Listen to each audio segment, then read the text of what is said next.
Welcome to English with Zenko Master. Get ready to learn something new today. The bus left before I could ask the driver if I was in the right place. I stood on the wet road, holding a small bag and looking around. I had never been to this town before. I didn't know anyone here, but I had nowhere else to go. It had been 5 days since I left the house I grew up in. I didn't say goodbye. I didn't leave a note. No one would miss me. Not my stepmother, who never learned to say my name correctly. Not my stepbrother, who once told me, "You're not really one of us." I was just the girl in the corner, always quiet, always useful. I had cleaned that house for years, cooked dinner when they were late, took care of their children when they were busy. They didn't ask. They didn't need to. I said yes to everything because saying no didn't feel like an option. But last week, something changed.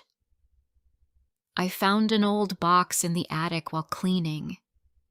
It had letters, photos, and a birth certificate. My name was there. So was the name of someone I had never heard before. A woman called Iris. My real mother.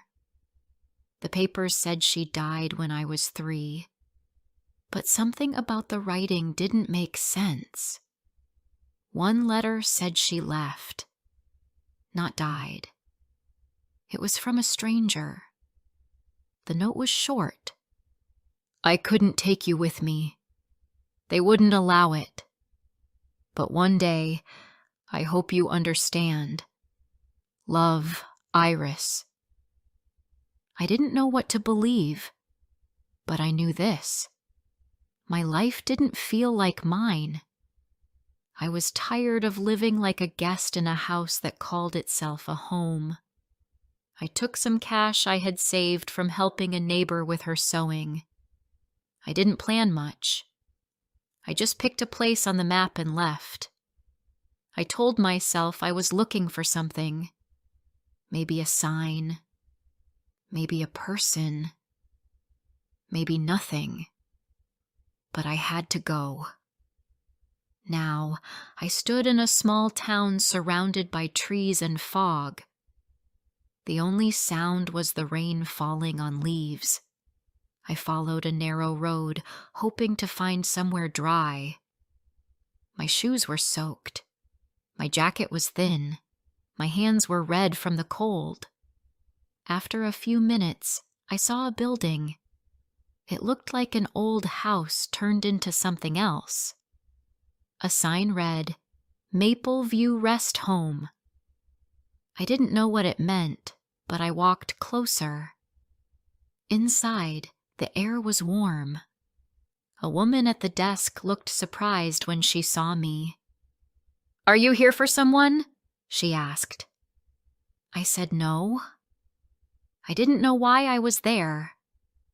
She studied my face, then asked if I wanted tea. I nodded. She brought me a cup and said I could sit by the window. I thanked her and sat down. I watched the rain, holding the warm cup in both hands. I didn't know what would happen next. That's when I saw him. An older man in a gray sweater walked slowly down the hallway. He looked at me like he knew me. He sat down across from me without asking. His eyes were kind, but sharp. "You came," he said softly. I was confused. "Do I know you?" He smiled, but it didn't reach his eyes. "Not yet. But I knew your mother. A long time ago." My heart beat faster.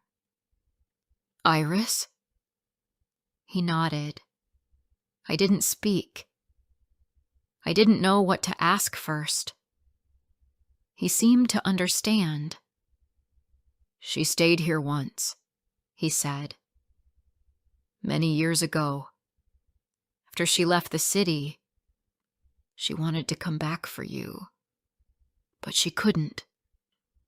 Life didn't let her." I felt a strange pain in my chest. Not sharp, but heavy. Like grief and hope at the same time. "Why are you telling me this?" I asked. "Because she left something behind. Something for you. She asked me to wait. To give it to you if you ever came." He took an envelope from his pocket. It was thick and soft. My name was written on it. My full name. Not the one they used at home.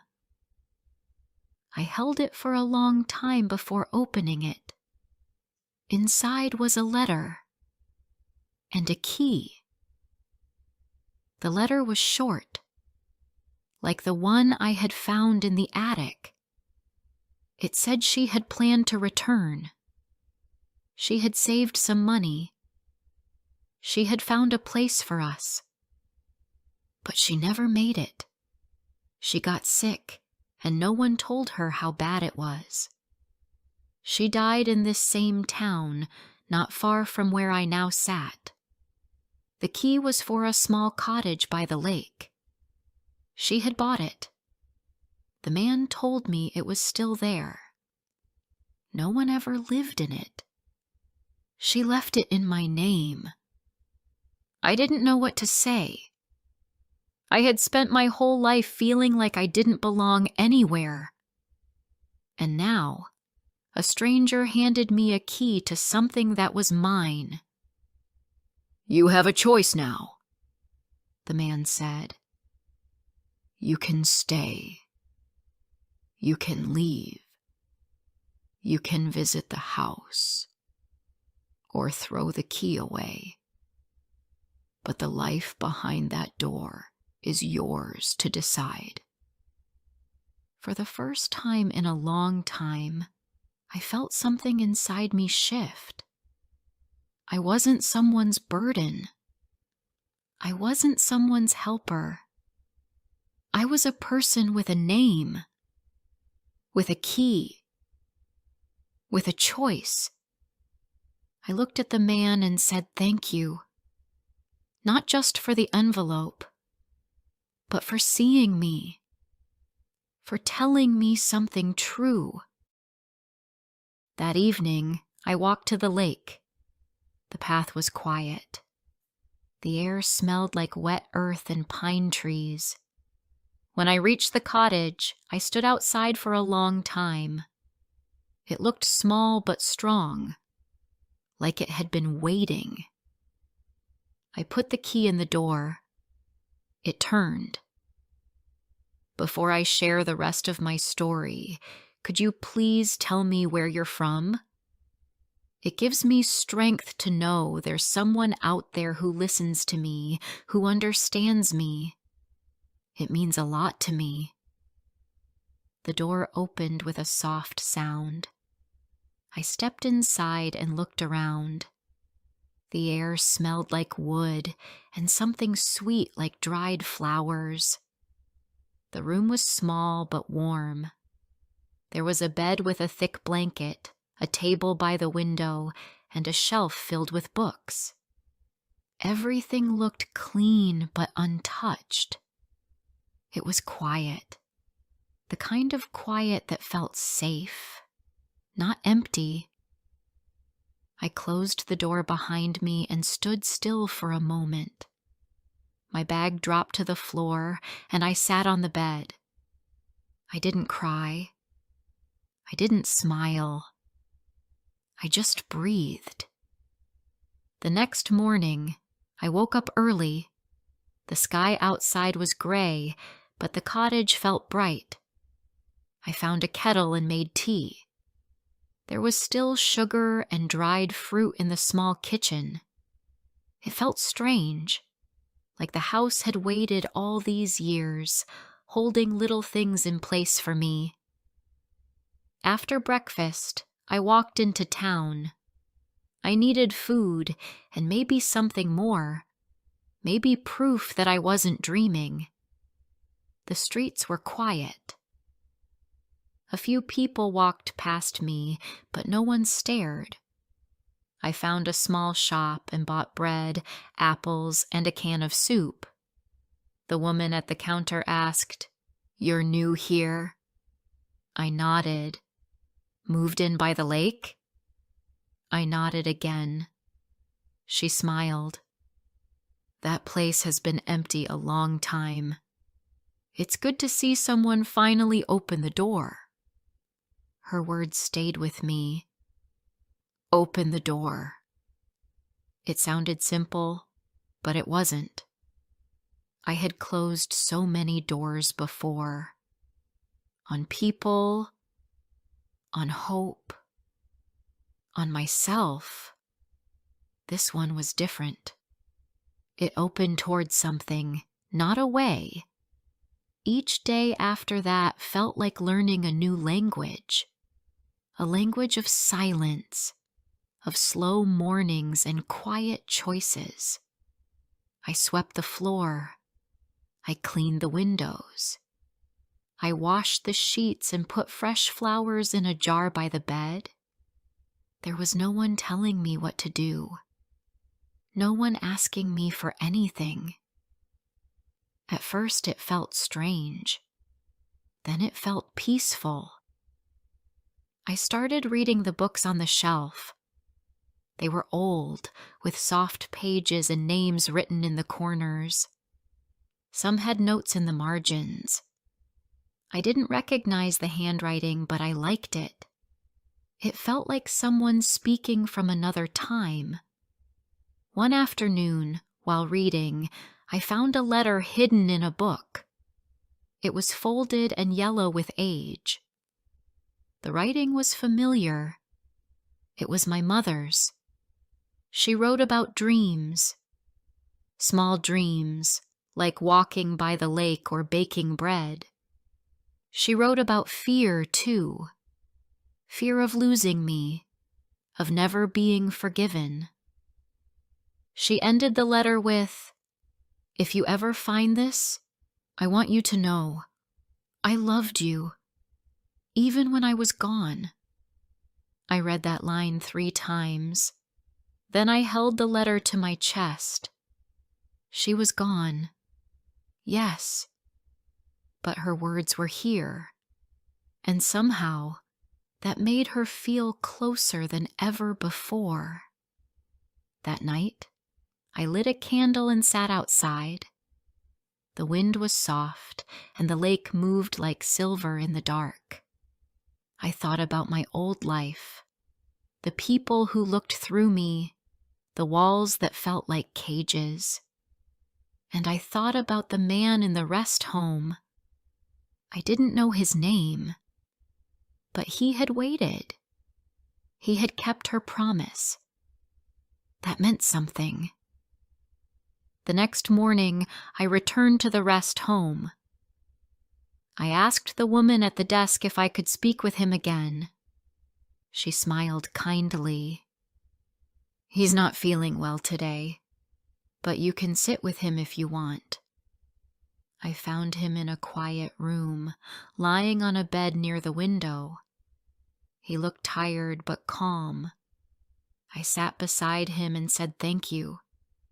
I told him I had found the cottage, that I had opened the door.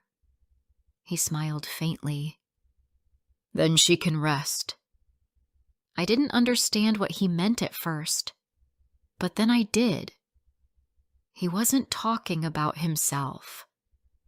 He was talking about her. Iris, my mother. I stayed for an hour. We didn't speak much, but sometimes words aren't needed. I held his hand for a while. He held mine back. A few days later, I got a letter from the town office. It said the property was fully mine. No fees, no conditions. My name was now written where hers once was. I didn't know what I wanted to do with the house. Live in it forever? Fix it up and leave someday? I didn't have answers. But I had something I never had before. Time and space to figure it out. The woman from the shop, her name was Sarah, came to visit. She brought me jam and a warm scarf. "Winters here are slow," she said. "But they're honest." She became my first real friend. She told me where to find things, where to get firewood, who could fix the roof, what berries were safe to pick. She didn't ask many questions about my past, but she always listened when I wanted to speak. One day I asked her, "Do you think people can change?" She didn't answer right away. Then she said, "I think people don't change who they are, but they change how they live." I thought about that for a long time. Weeks passed, then months. I started writing things down. Little memories, thoughts, moments I didn't want to lose. I didn't call it a journal, just paper and ink. But it helped. I remembered a time when I was 6. I had drawn a picture of a house by a lake. I showed it to my stepmother. She didn't even look. She said, "Put that away. The kitchen needs cleaning." Now I looked out the window and I saw that same house. Not from paper, but real. Maybe life doesn't always take what we ask for, but sometimes it returns what we forgot to hope for. I still missed things. I missed the idea of a mother who stayed. I missed the version of myself who didn't have to fight so hard. But I didn't miss the house I left, or the people who never truly saw me. One morning, I found another letter. This one was in a drawer I hadn't opened before. It was from Iris again. It said, "One day, a stranger might come to you. Listen, they might carry more than a message. They might carry your choice." That line hit something deep inside me. She knew. She had planned this, hoped for it. Even when she was alone, she had believed in a day like this. In me. I folded the letter and placed it beside the first one. Then I made tea. I opened the window to let the cool air in, and I smiled. Not because everything was perfect, but because something had begun. Spring came slowly. The snow melted first on the roof, then on the stone path outside. Birds started singing again. The lake moved more now, no longer still and frozen. I watched these changes each day, not because I had to, but because I wanted to. Living alone felt strange at first. I had never really been alone. In the house I left, there were always people, but they never really saw me. I cleaned around them. I cooked for them, but I was invisible. Here, I was alone, and yet I felt more seen. Some mornings I walked into town and helped at the local library. It was small, but full of stories. The librarian, Ms. Elwood, was kind and quiet. She let me put books away, and sometimes I read to children on Tuesdays. I liked that. It felt simple. It felt like I was building something, even if small. One afternoon, I met a man named Theo. He was working on the roof of the bakery. He saw me carrying firewood and offered to help. I almost said no, out of habit. But something in his face made me say yes. He was soft-spoken and asked good questions. Not the usual kind like, "Where are you from?" but more thoughtful ones like, "What brings you peace?" We walked together sometimes after that. Not every day. Just when the weather was kind and the air smelled fresh. Theo didn't ask too much. He liked quiet, too. He told me about his sister, who had moved far away. He missed her. They used to build tree houses and race paper boats in the rain. I liked the way he spoke. Not loud or fast, but clear and honest. One morning, I asked him, "Why do you live here? It's so quiet." He smiled. "Because quiet is where I learn who I am." I understood that. For the first time in my life, I was learning who I was too. At night, I still thought about my mother. I thought about what her life must have been like, what it cost her to leave, what it meant to plan for someone she might never see again.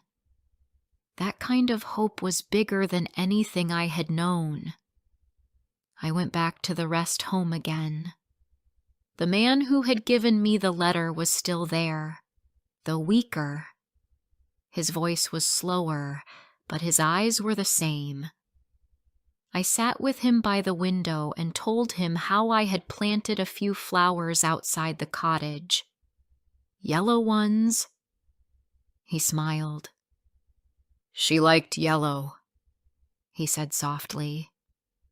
I told him about the library, the lake, and the quiet walks. I didn't tell him everything, just enough. He listened without interrupting. It was the kind of listening that made you feel valuable. When I stood to leave, he held my hand. "She would be proud," he whispered. That night, I stood by the lake again. The water reflected the stars. The house behind me had lights in 2 windows. It looked lived in, loved. It looked like mine. I thought about writing a letter to the people I had left behind, not to ask for anything, not to go back, just to say I was okay. But I didn't write it. Not yet. Maybe one day. Instead, I wrote something else. I started writing about the stranger who gave me a choice, about a woman who left and the pieces she tried to leave behind. I wrote it for myself at first, then for no one, then maybe for someone one day. Theo found me writing once. He didn't ask what it was. He simply said, "Words help us carry weight." I liked that sentence. It stayed in my mind for days. As the seasons changed again, I felt something new inside me. Not happiness, not sadness, but balance. I still had hard days. I still woke up sometimes feeling unsure, but I no longer felt small. I no longer felt like I had to wait for someone else to give me permission to live. I got a part-time job at the bakery. The owner, Lydia, was sharp but fair. She paid me well and always made sure I ate lunch. The work was simple, but I liked it. It made my hands busy and my mind calm. One day, While cleaning the shelves at the bakery, a girl came in with her mother. She looked about 8. She saw me and said, "You live in the house by the lake, right?" I nodded. "My grandma said it's a magic house." She whispered, "Is that true?" I smiled. "Maybe," I said. "It gave me something I didn't know I needed." She giggled and ran to the counter. That evening, I thought about what I had said. Was the house magic? No. But it had been waiting, like it knew someone would need it. Someone like me. Weeks later, the man at the rest home passed away. Sarah told me gently. "He had no family," she said. "Only a few old friends. But he talked about you." I went to the small service. There were only 5 people. I brought a single yellow flower and placed it near his photo. I whispered thank you, and I meant it. Without him, I would still be lost. After the service, Sarah walked with me to the lake. We sat on the small bench near the edge. She looked at me and said, "You look different." "How?" I asked. "You look like someone who came back to life." I didn't know how to answer, but I felt the truth in her words. That night, I opened a new notebook. On the first page, I wrote a question. What do you do with a life that's finally yours? Then I started writing answers. Small ones, simple ones, honest ones. You grow flowers, you bake bread, you make friends slowly, you forgive quietly, you rest when tired, you help someone else feel seen, you hold on to the letters, you open the door, and you stay. I hope you have enjoyed the story. Like and comment if you want to hear more soon.